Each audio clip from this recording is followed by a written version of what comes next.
आज की संहिता वाचन को प्रार्थना लेकर प्रारंभ करते हैं। ओम त्र्यंबकं यजामहे सुगंधिं पुष्टिवर्धनम् उर्वारुकमिव बन्धनात् मृत्युर्मोक्षीयमामृतात्।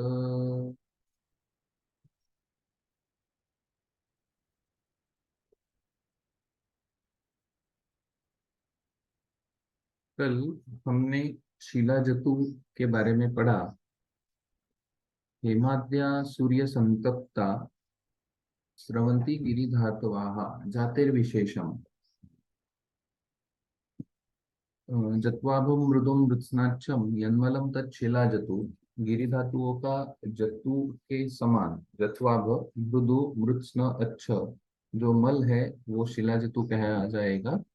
वो मधुर सतिक्त जपा पुष्प निभ कटु विपाकी शीत ऐसा सुवर्ण शिलाजतु होगा। रौप्य शिलाजतु कटुक श्वेत शीत स्वादु विपाकी। ताम्र में बहिर्कंठाभा तीक्ष्ण उष्ण पच्यते कटु। सिर्फ उष्णवीर्यत्व ताम्र को ही कहा गया है। यस्तु गुगुलाभा तिक्त को लवणान्विता कटु विपाके शीतश्च सर्वश्रेष्ठश्च स च आयसाः। सर्वश्रेष्ठ अयस वाले को कहा गया। और गोमूत्र गंधया सर्वे सर्वकर्मसु यौगिकाः रसायन प्रयोगेषु पश्चिमस्तु विशिष्यते। यथाक्रमं वातपित्ते श्लेष्मपित्ते कफे त्रिषु विशेषतः प्रशस्यन्ते मला हेमादि धातुजाः। वातपित्त में श्लेष्मपित्त में कफ में और तीनों में तीनों दोषों में क्रमशः सुवर्ण रौप्य ताम्र और लौह शिलाजतु का प्रयोग किया जाए ये बात कही। उसके बाद शिलाजीत जब सेवन कर रहे हैं तब क्या क्या वर्ज करना है ये बताते हैं। शिलाजतु प्रयोगेषु विदाहिनी गुरुनी च वर्जयेत् सर्वकालं तु कुलत्थान परिवर्जयेत्। तेहि अत्यंत विरुद्धत्वात् अश्मनो भेदनाः परं लोके दृष्टाः ततस्तेषां प्रयोगाः प्रतिषिध्यते। पयांसि तक्राणि रसा सयूषाः तोयं समुद्रा विविधा कषायाः आलोडनार्थं गिरिजस्य शस्ताः ते ते प्रयोज्या प्रसमीक्ष कार्यम्। नसोऽस्ति रोगो भुवि साध्य रूपा शिला भयं यं न जयेत् प्रसह्य। तत्कालयोगै विधिभिः प्रयुक्तं स्वस्थस्य चोर्जां विपुलां ददाति इति शिलाजतुरसायनम्। शिलाजतु प्रयोग में विदाही अन्नपान गुरु अन्नपान वर्जयत सर्वकालम तु कुलत्थान परिवर्जयत। उसमें कुल्थी का प्रयोग सदा के लिए छोड़ देना चाहिए। वर्जयत सर्वकालम तु कुलत्थान परिवर्जयत मतलब हमेशा के लिए कुल्थी का त्याग कर दे आजीवन। सर्वकालम इति यावद् रसायन हिताः हिता गुणाः सन्ति। जब तक रसायन के हितकर गुण है माने सिर्फ रसायन सेवन काल नहीं है। वही एक्सपेक्टेड था कि रसायन के गुण आपको जब तक चाहिए तब तक। तो सर्वकाल ये आयुष्य तक हो सकता है 10 साल तक हो सकता है। माने आप जैसे कुल्थी का सेवन करेंगे वैसे ही। ते ही अत्यंत विरुद्धत्वात् अश्मनो भेदना परम अश्म भेदी है कुल्थी। इसीलिए मूत्राश्मरी में कुल्थी का यूज दिया जाता है। अश्मनो भेदना परम कुलत्थ इसीलिए उनका सर्वकाल वर्ज किया गया कुल्थी को। और शिलाजतु प्रयोगेशु विदाहिनी गुरु नीच अन्नपान वर्ज किया। जो विदाही और गुरु है सर्वकालम तो कुलत्थान परिवर्जय ते ही अत्यंत विरुद्धत्वात् अश्मनो भेदना परम लोके दृष्टा ततस्तेषां प्रयोगा प्रतिषिध्यते। कि लोक में हमारा जो पिंड ब्रह्मांड न्याय है कि लोक में ये आपको विजिबल होता है कि शिलाजीत वो पत्थर को भी तोड़ देता है। इसीलिए जैसे शिलाजीत ये खुद शिलोत्पन्न है शिलाजीत वैसे ही इसीलिए हमेशा उसको ये करना चाहिए वर्ज्य करना चाहिए। वक्तव्य में लिखा है कि देखा जाता है कि पत्थर काटने का काम करने वाले कुल्थी का काढ़ा के जल को पत्थर पर डालकर भिगोने के बाद पत्थर काटते हैं, जिससे पत्थर कटता जाता है, अर्थात कुल्थी में पत्थर काटने का गुण स्पष्टतः देखा जाता है। मूल ग्रंथ में सर्वकाल कुल्थी का प्रयोग का निषेध कहा है, जिसकी व्याख्या चक्रपाणि ने कहा है कि जब तक शिलाजित सेवन का लाभ शरीर में उपस्थित रहे तब तक कुल्थी का सेवन नहीं करना चाहिए। कुछ आचार्य यावत जीवन कुल्थी छोड़ने को कहते हैं, अन्यत्र जितने दिनों तक शिलाजित का सेवन किया जाए उसके दुने दिनों तक कुल्थी का प्रयोग वर्जित कहा गया है। यह वाग्भट का मत है। और कुछ का मत है कि शिलाजित सेवन के बाद 1 वर्ष तक कुल्थी न खाए। तो ठीक है, ओपिनियन में से जो भी संयुक्तिक लगे उसका हम योजना में प्रयोग कर सकते हैं, लेकिन सर्वकालमिति यावत रसायन रसायन हिता गुणा संति, ये सबसे अप्रिसिएबल मीनिंग मुझे लगता है कि आपको कितने काल तक उसके लक्षण शरीर में रखने हैं तब तक आप कुल्फी का परहेज रखें। ये कोई भी विचारी व्यक्ति के लिए ये इम्पोर्टेंट हो सकता है। फिर भयांसी तक्राणी रसा सयूषा तोयम समुद्रा विविधात् कषाय आलोडनार्थम गिरिजस्य शस्ताः ते प्रयोज्या प्रसमीक्ष कार्यम। प्रसमीक्ष कार्यम, कार्यों को देखकर आपको क्या कार्य कराना है रुग्ण में, वो देखकर वो देखकर पयांसी तक्राणी पय तक्र रस यूष तोय मूत्र विविध कषाय आलोडनार्थम गिरिजस्य शस्ता, शिला जतु के आलोडन के लिए इसमें मिक्स करके देना है। तेते प्रयोज्या हा प्रसमीक्ष कार्यम, आपको क्या कार्य अपेक्षित है शरीर में वो देखकर आप उसका अनुपान या किसमें उसको आलोडित करके देना है, मिक्स करके देना है। और फिर कहते हैं कि न सो अस्ति रोगो भुवि, इस पृथ्वी पर ऐसा कोई रोग नहीं, साध्य रूपा शिला भयम, शिला जतु के लिए जो साध्य रूप ना हो, यम न जयेत प्रसह्य तत् काल योग विधि भी प्रयुक्तम, विविध काल योगों के साथ जब वो प्रयुक्त किया जाएगा, स्वस्थस्य च ऊर्जाम विपुलाम ददाति। ये ध्यान में हमें रखना है कि यहाँ पे फिर से वही बात जो रसायनों में आई थी कि व्यक्ति स्वस्थ हो, स्वस्थस्य च ऊर्जाम विपुलाम ददाति, स्वस्थ व्यक्ति में उपयोग करने के बाद विपुलाम ददाति च ऊर्जाम इति शिला जतु रसायनम। कोई लगभग काल नहीं कहा, उसकी उत्पत्ति कही, उसके गुण कहे, उसमें वर्ज क्या करना है वो कहा, और उसके बाद किसमें उसको प्रयुक्त करना है ये देखा, ये बताया। और कार्य को देखकर आपको क्या करना है वो देखकर आप उसकी इस्तेमाल कीजिए। टीका में जाते हैं, शिलाजतु प्रयोगेशु इति बहुवचनम आलोडनादि भेदेन प्रयोग भेदम बुद्धिस्थि कृत्य ज्ञेयम। बुद्धि के अनुसार आप उसके विविध प्रयोग कर सकते हो, ये स्वातंत्र दे दिया। शिलाजतु प्रयोगे गुरु निषेधे अपि विशेष वचनात् क्षीरादि प्रयोगाः, ठीक है, क्षीर आदि का प्रयोग है गुरु वचन का निषेध होने के बाद भी, लेकिन क्षीर बताया है, ये ध्यान में रखिए सकते हैं। सर्वकालमिति यावद रसायन हिता गुणा संति, जब तक रसायन के गुण शरीर में चाहिए होंगे या रहते होंगे, रहते होंगे ये भी संयुक्तिक हो सकता है, जब तक रसायन के गुण शरीर में है तब तक कुल्थी का सेवन वर्ज कीजिए। किंचित तु यावत जीवम कुलत्थ वर्जनम आहु, कुछ लोग जीवन तक कुल्थी को वर्जन करते हैं, जैसे सुश्रुत में कहा है तद्भाविता कपोतांश कुलत्थांश विवर्जयेत। सुश्रुत चिकित्सा अध्याय 13 में जैसे कहा है कि हमेशा के लिए कुल्थी और कपोत इनका वर्ज कर दीजिए। शिलाजतु प्रयोगम स्तौति न सोस्ति इति, की स्तुति चलती है, न सोस्ति से शिला जतु की स्तुति शुरू होगी। न सोस्ति रोगो भुवि साध्य रूपा शिला भयम यम न जयत प्रसह्य तत्काल योगे विधि भी प्रयुक्तम स्वस्थस्य च ऊर्जाम विपुलाम ददाति। हमारे लिए इंपॉर्टेंट है कि स्वस्थ व्यक्ति में ऊर्जा विपुल मात्रा में देता है शिला जतु रसायन, और इसीलिए तत्र श्लोकः कर प्रचिति के पादे दशषट्च महर्षिणा रसायनानां सिद्धानां संयोगा समुदाहृताः। यहाँ पर उपसंहार करते हैं कि कर प्रचिति अध्याय में हमने 16 अनुभूत रसायन योगों का वर्णन किया, उसमें शिलाजतु एक ही काउंट हुआ है। यहाँ पर एक वक्तव्य है कि जो पयांसी तक्राणी हमने पढ़ा, पयांसी तक्राणी रसा सयुषा तोयम समुद्रा विविधा कषाया आलोडनार्थम गिरिजस्य शस्ता ते ते प्रयोज्या प्रसमीक्ष कार्यम।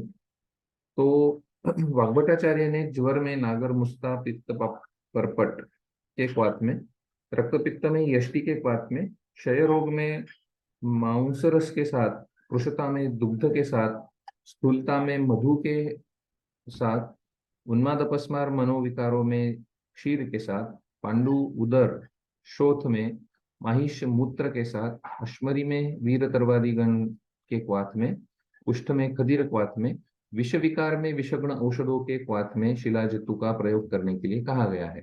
तो अष्टांग संग्रह उत्तर स्थान 49 में ये आया है। ज्वरी ज्वरघ्नाम्बुद परपटादे क्वाथेन रक्ति मधुयष्टिकाया शोषी रसई क्रव्य भुग ईशोत्थै मायूर मांसे पयसा च कार्षे मध्वम्बुना मेदसी संप्रवृद्धे क्षीरेण पर्याकुल बुद्धिसत्वा पाण्डवा मयार्ता उदरे सशोभे पिबेत् शिलाजं महिषी जलेन अश्मवीरतराद्येन कुष्ठं सदीरवारिणा विषं विषग्नैः विषग्नगदैः हन्त्येव तद्यथामयम्। पढ़ने लायक है, इतना डिटेल हमारे लिए देके रखा है, बस हमें पढ़ने की जरूरत है। फिर यहाँ पर कर प्रचितीय तृतीय रसायन पाद समाप्त होता है। इति अग्निवेश कृते तंत्रे चरक प्रतिसंस्कृते चिकित्सा स्थाने रसायन अध्याये कर प्रचितीयो नाम रसायन पादः तृतीयः।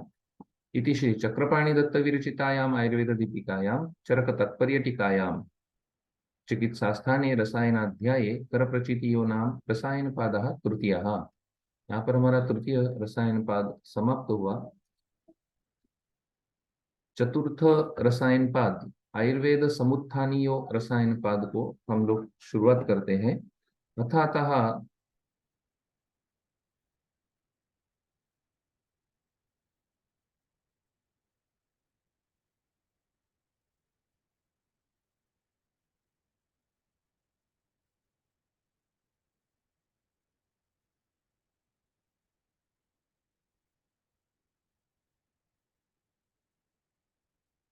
अथातः आयुर्वेद समुत्थानीयं रसायन पादं व्याख्यास्यामः। इतिहस्माः भगवान् अत्रयः ऋषया खलु कदाचित् शालीनां यायावराश्च ग्राम्य औषध आहाराः सन्ताः सांपन्निका मंदचेष्टा नातिकल्याश्च प्रायेण बभूवुः।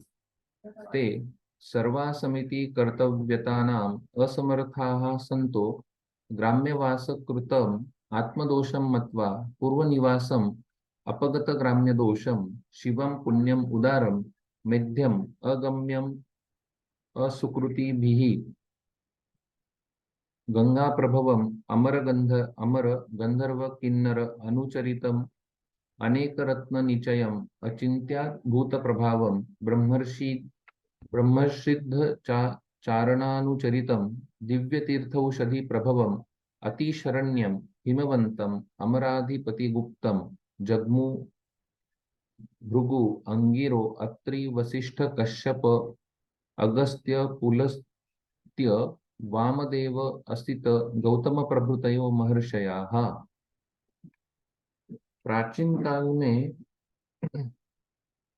ऋषया खलु कदाचित शालीनां यायावराश्च ग्राम्य औषध आहारः सन्ताः। कभी गृहों में आराम से रहने वाले और भ्रमणशील यायावर ऋषि ग्रामीण औषधों एवं अन्न का आहार करने के कारण संपन्न और मेधस्वी हो जाने से संतः संपन्निका मंदचेष्टा नातिकल्याश्च प्रायेण बभूवुः। ऋषयाः खलु कदाचित, ये ऋषि मुनि जो थे वो यायावर थे, भ्रमण करते रहते थे हमेशा।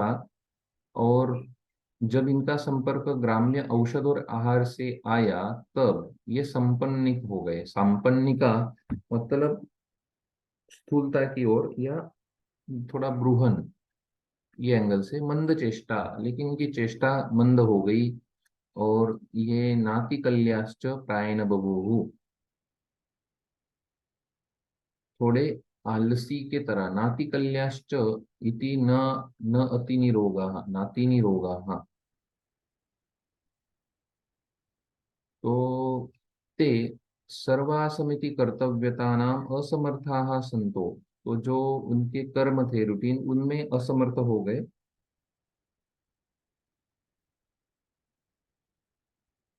ऋषि अपने सभी तरह के आवश्यक कर्तव्यों के पालन में असमर्थ हो गए, और उन लोगों ने अनुभव किया कि ये सभी दोष ग्राम्यवास के ही कारण, ग्राम्यवास कृतम आत्मदोषम मत्वा, उनको ये ध्यान में आया कि ये ग्राम्यवास के कारण हुआ है। और पूर्व निवास समताम अपगत ग्राम्य दोषम, और उन्हें प्रतीत हुआ कि हमारा पूर्वकालीन पूर्व पूर्व निवासम जो हिमालय था, वो ग्रामीण मतलब ग्राम्याहार उत्पन्न अग्राम्य दोषम, पूर्व निवासम अपगत ग्राम्य दोषम है। जो पूर्व हिमालय से ऋषि मुनि आए थे हम लोगों के बीच, तो हिमालय का उनका निवास ये ग्राम्य दोषों से रहित था। शिवम पुण्यम उदारम, शिवम इति कल्याणकारम, शिव ये कल्याणकारी है, शिवम था, पुण्यम उदारम था, मेध्यम मेध्य था, अगम्यम असुकृति भी, और वो जो था स्थान, वो शिवमिति कल्याणकारी, पुण्यम पवित्र, उदारम मेधा को बढ़ाने वाला, फिर मेध्यम पुण्यम उदारम, अमेध्यम अगम्यम, अमेध्या अगम्यम, सॉरी, मध्यम मतलब बुद्धि को बढ़ाने वाला, मध्यम, अगम्यम असुकृति भी, असुकृति भी गलत तरीके के कर्म करने वाले लोगों की वहां एंट्री नहीं है, वहां तक वो पहुंच ही नहीं सकते हैं, ऐसी जगह। हम कहते हैं ना कि स्वर्ग लोक में कौन जा सकता है, जो अच्छे कर्म करेगा उसको ही वो गति मिलेगी। ये तरीके से लगभग स्वर्ग का जो वर्णन है वो एंगल से ये आ सकता है। ये ऋषियों का वो स्थान था। शिवलोक जो कहते हैं, हिमालय जो कहते हैं, तपोभूमि जो कहते हैं, वो हो सकता है अगम्यम असुकृति, वहां पर बुरे विचार आ ही नहीं सकते, ये एक बात। और दूसरी बात, वहां पर जो पहुंचेगा उसके मन में बुरे विचार रह नहीं सकते, ये दूसरी बात। असुकृति भी ही गंगा प्रभवम, उसके स्थान से जो गंगा उत्पन्न हो रही है, मतलब गंगा प्रभवम इति गंगोत्री, प्रभवम अमर गंधर्व किन्नर, अमर इति देवता, गंधर्व किन्नर लोग विचरण जहाँ करते हैं, अनुचरितम, अमर गंधर्व किन्नर अनुचरितम, अनेक रत्न निचयम, अनेक रत्नों की जहाँ खदान है, अनेक रत्न निचयम, किसी को लेने की इच्छा नहीं होगी, इतना हो वहां पर।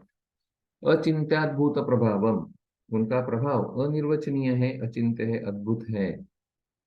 ब्रह्मर्षि सिद्ध चारणानुचरितम, ब्रह्मर्षि सिद्ध तथा चारण जन रहते हैं। देखो, ब्रह्मर्षि सिद्ध और चारणानुचरितम, ये बात इंपॉर्टेंट है, चारण जन जहाँ रहते हैं, बढ़िया है। हम्म, गायों को चराने वाले, चारणानुचरितम, जो वहां पर आते जाते रहते हैं, अनुचरितम माने उनका आना जाना वहां लगा रहता है। जो वो भूमि हो सकती है, गायों का आना जाना जहाँ लगा रहता है, चारण जन रहते हैं या उनका निवास रहता है।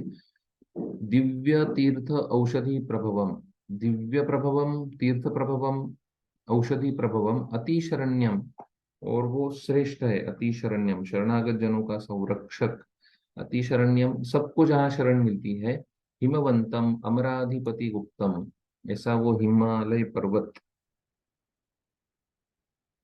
हिमवंतम अंतराधिपति, अंतराधिपति थी इंद्र का स्थान, ऐसा वो रमणीय हिमगिरी, भृगु अंगिरा अत्रि वशिष्ठ कश्यप अगस्त्य पुलस्त्य वामदेव असित गौतम, असित और गौतम आदि ऋषिगण पुनः वहां चले गए। हम लोगों में ऋषि आए थे, लेकिन हम लोगों का रहना खाना ऐसा था कि ऋषि मुनि भी हमारे जैसे होने लगे, संपन्निक बन गए, मंद चेष्टा बन गए। हम लोग आज जो है वो संपन्निक मंद चेष्टा है। आज की हमारी स्थिति, कोई कृश है और कोई चल है, बहुत ज्यादा काम करता है, तो भी वो सांपनिक में आ जाएगा, मंद चेष्टा नहीं होगा तो भी। लेकिन बहुत सारे लोग इसी में फॉल करते हैं, और उसी का रीजन हमारा ग्राम्य औषध आहार संति ही, खुद के लिए कुछ करना ही नहीं है हमको। जो आ रहा है वो हम लोग सेवन करते जा रहे हैं, दिन निकाल रहे हैं। ऋषि मुनि जो थे वो आए हम में और बाद में चले गए। कोई ऐतिहासिक घटना बताई होगी, या फिर ऋषि मुनियों ने हमारे यहाँ ठहरना आसान नहीं समझा।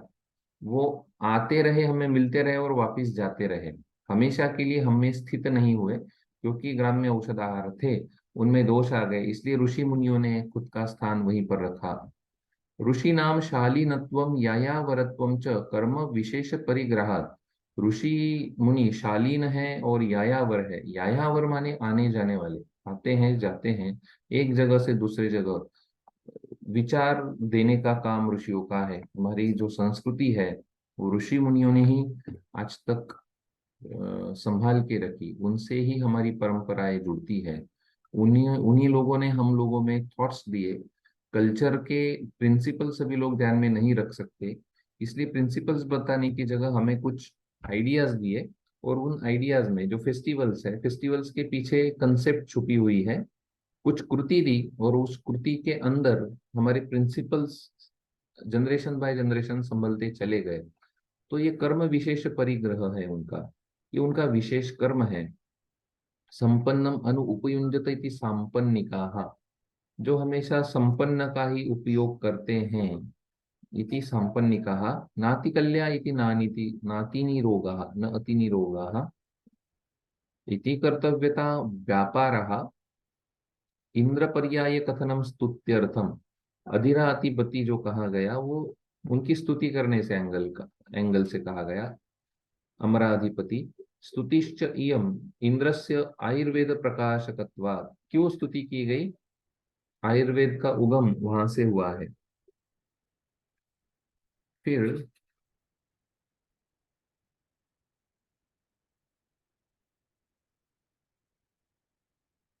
इंद्र के पास तान इंद्र सहस्रदुग अमरम गुरु अब्रवीत। देवराज इंद्र के समीप ये लोग गए हैं, और तब जाने पर स्वागतम ब्रह्म विदाम ज्ञान तपोधानाम ब्रह्मर्षिनाम। अमर गुरु सहस्रेश्वर इंद्र ने ऋषियों को सामने होकर स्वागत किया कि ब्रह्मविद और ज्ञान तपोधन जो ब्रह्मर्षि है उनका मैं स्वागत करता हूँ। अस्ति ननु वो ग्लानि अप्रभावत्वम वैश्वर्यम वैवर्ण्यम ग्राम्यवास कृतम असुखम असुखानुबंधम च।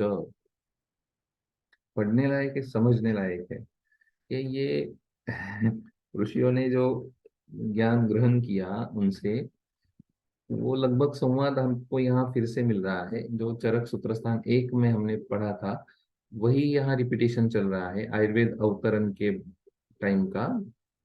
कि वहां पर जो कहा गया, ये सभी ऋषि ने ध्यान किया जब ब्राह्म्य दोष उनमें उत्पन्न हुए।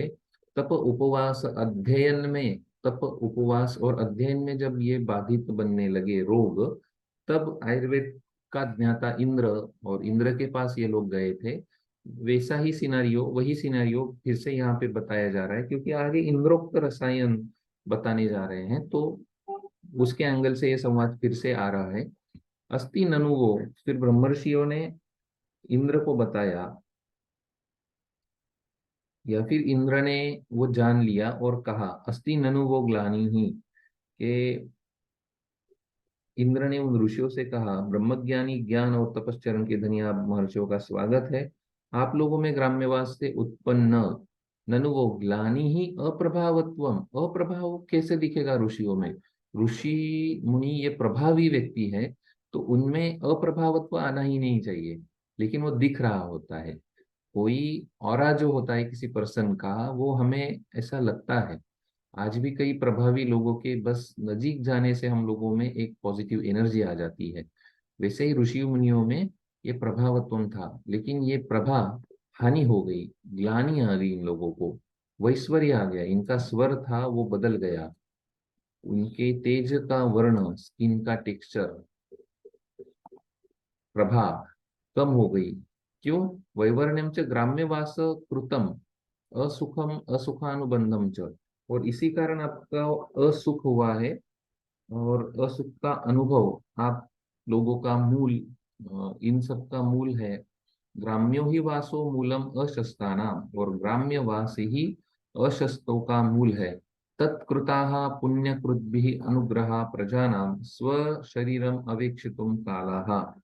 और फिर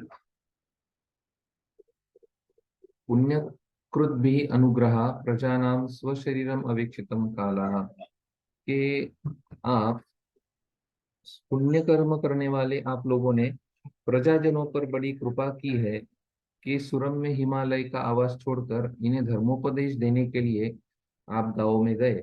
और अब जबकि आप सब आपकी दिनचर्या में निर्वाह में ही असमर्थ है, तब आपके शरीर की देखभाल करने का समय आ गया है, और ब्रह्मचर्यों को आयुर्वेद का उपदेश देने का यह उपयुक्त समय है।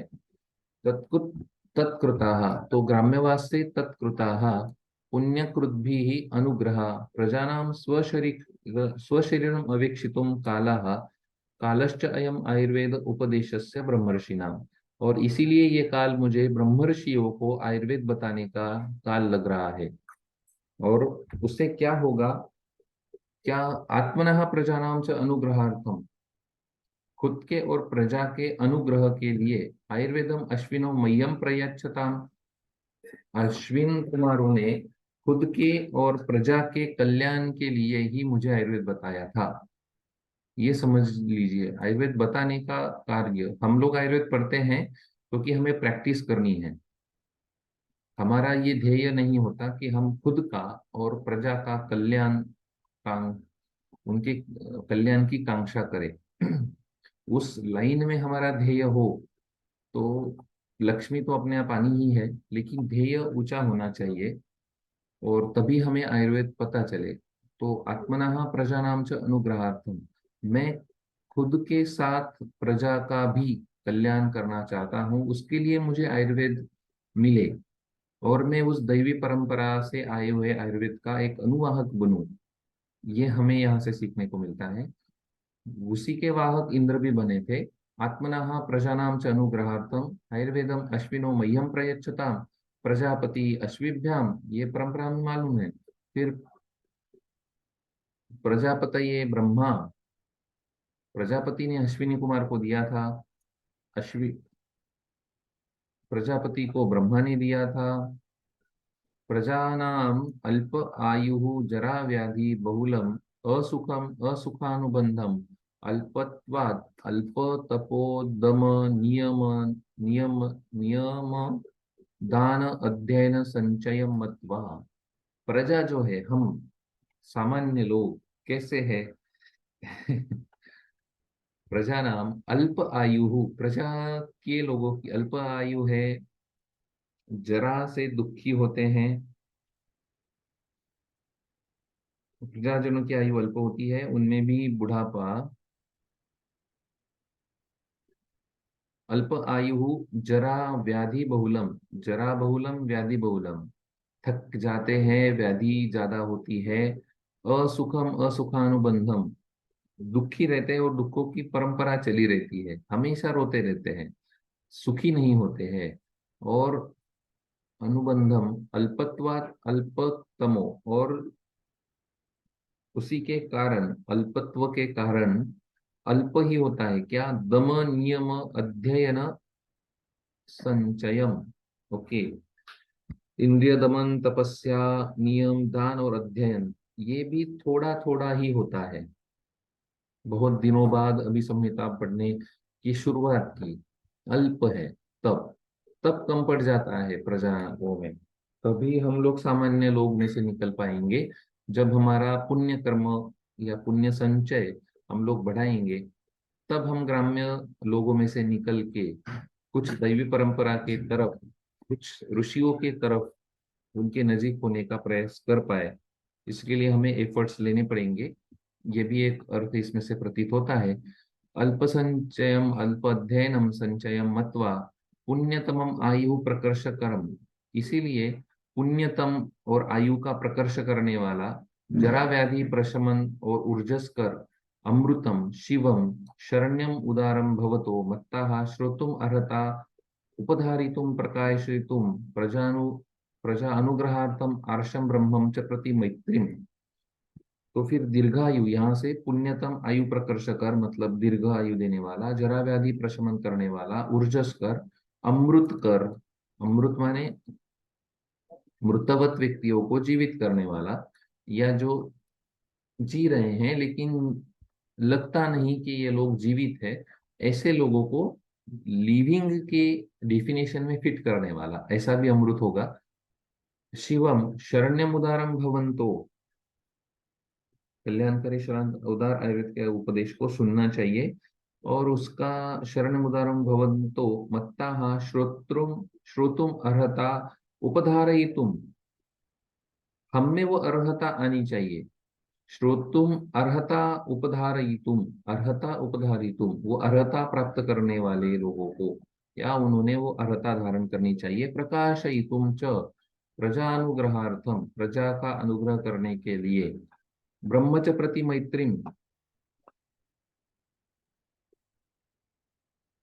ब्रह्म ज्ञान के प्रति प्रेम, और मैत्री कारुण्यम आत्मनश्च अनुत्तमम, आत्मनः मतलब सबके प्रति या संसार के प्रति मैत्री और करुणा ध्यान में रखकर, पुण्यम उदारम ब्राह्मम अक्षयम कर्मेति, और उदार कर्म प्रकाशन और विस्तार के लिए सन्नद्ध रहना चाहिए।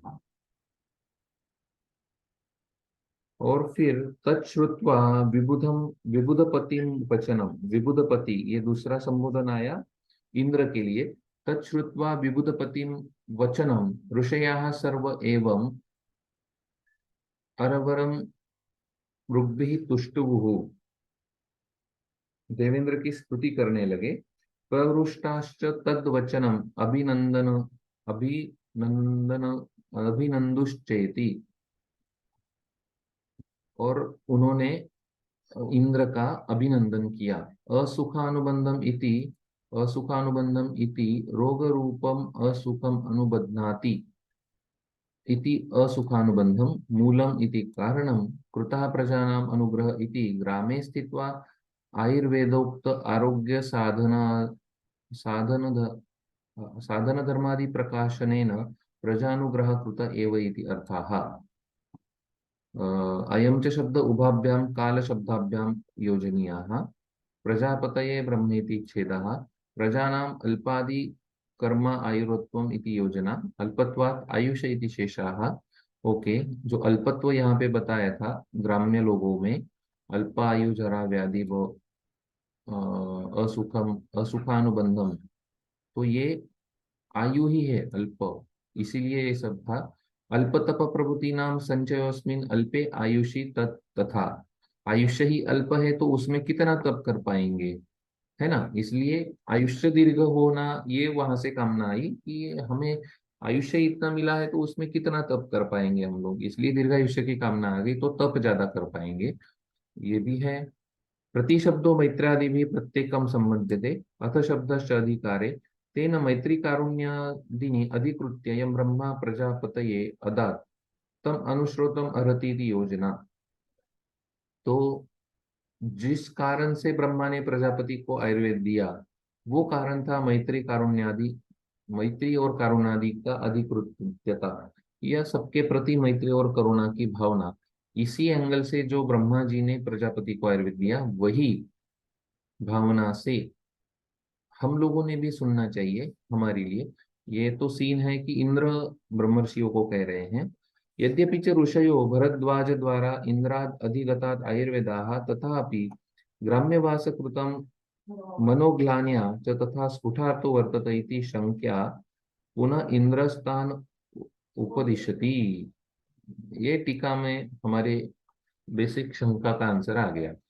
यद्यपि ऋषयो भरद्वाज द्वारा इंद्रात अधिगतात् आयुर्वेदाः, ऋषियों ने भरद्वाज द्वारा इंद्र से जो आयुर्वेद का ग्रहण किया गया था, वो आयुर्वेद पहले ही हमने बताया कि वो आ गया था ऋषियों के पास, फिर भी फिर से तथापि ग्राम्यवास कृतम मनोग्लान्या न तथा स्फुटार्तो वर्तत, तो ग्राम्यवास के कारण जब मनोग्लानि आने लगी, तब शंका आने के कारण इति शंका पुनः इंद्र तान उपदिशति, इसलिए इंद्र ने उनको पुनः उपदेश कराया है। हो सकता है ना, एक टॉपिक हमने पढ़ने के बाद फिर से हमें शंका आती है तो फिर से हम लोग जाते हैं।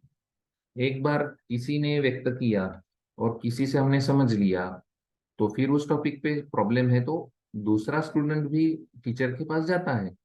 इसी तरीके से ये सभी ऋषिगण फिर से इंद्र को मिले।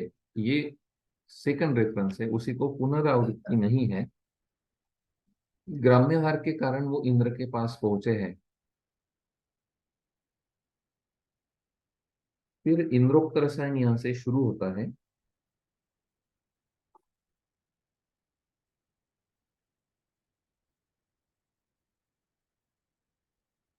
अथ इंद्रः तत् आयुर्वेद अमृत ऋषिभ्यः संक्रम्य उवाच एतत् सर्वम् अनुष्ठेयम् अयं च शिवः कालो रसायनानां दिव्याश्च औषधयो हिमवत् प्रभवाः प्राप्तवीर्याः तद्यथा ऐन्द्री ब्राह्मी पयस्या क्षीरपुष्पी श्रावणी महाश्रावणी शतावरी विदारी जीवंती पुनर्नवा नागबला स्थिरा वचा छत्रा अतिच्छत्रा मेधा महामेधा जीवन्याश्च अन्याः पयसा प्रयुक्ताः षण्मासात् परम आयु वयश्च तरुणम अनामयत्वं स्वरवर्णसम्पत् उपचयं मेधां स्मृतिम् उत्तमबलम् इष्टांश्चापरान् भावान् आवहन्ति सिद्धाः इति इंद्रोक्तम रसायनम। और फिर आयुर्वेद अध्ययन के करने के बाद इंद्र ने उन ऋषियों को आयुर्वेदामृत का उपदेश दिया। कहा कि आप लोग आयुर्वेद में कहे गए नियमों का यथावत पालन करिए। अथ इंद्र तद आयुर्वेदम मृतम ऋषिभ्या संक्रम्य, उनको आयुर्वेद का ज्ञान देके उवाच एतत् सर्वम अनुष्ठेयम, आपको ये सभी अनुष्ठान करना है। और ये हमेशा शिवा कालो रसायनाना, तो ये अयम च शिवा कालो रसायनानाम, तो अब ये रसायन योगों का सेवन उत्तम और कल्याणकाली समय है। और इसीलिए दिव्यश्च औषधय हिमवत प्रभाव, जब ये ऋषि गए हैं वो काल होगा जो श्रेष्ठ है। लगभग हम लोग रसायन काल जो मानते हैं वसंत या शीत ऋतु होगा। तब हिमवत प्रभवा दिव्य औषधियां है जो प्राप्त वीर्य हो चुकी है। वो कैसे है? इंद्री ब्राह्मी पयसा क्षीर पुष्पी से लेकर ये सब जीवन्याश्च अन्य पयसा प्रयुक्ता, ये सब आपको क्या करना है? दूध के साथ पयसा प्रयुक्ता षण्मासात, सिर्फ 6 महीने तक। परम आयु वयश्च तरुणम अनामयत्वम स्वरवर्ण संपत उपचयम मेधा, कट होगा, रिज्वाइन करेंगे मीटिंग एंड होने के बाद। परम आयु वयश्च तरुणम अनामयत्वम स्वरवर्ण संपत उपचयम, अगर 6 महीने तक आप लोग उसका यूज करते हो तो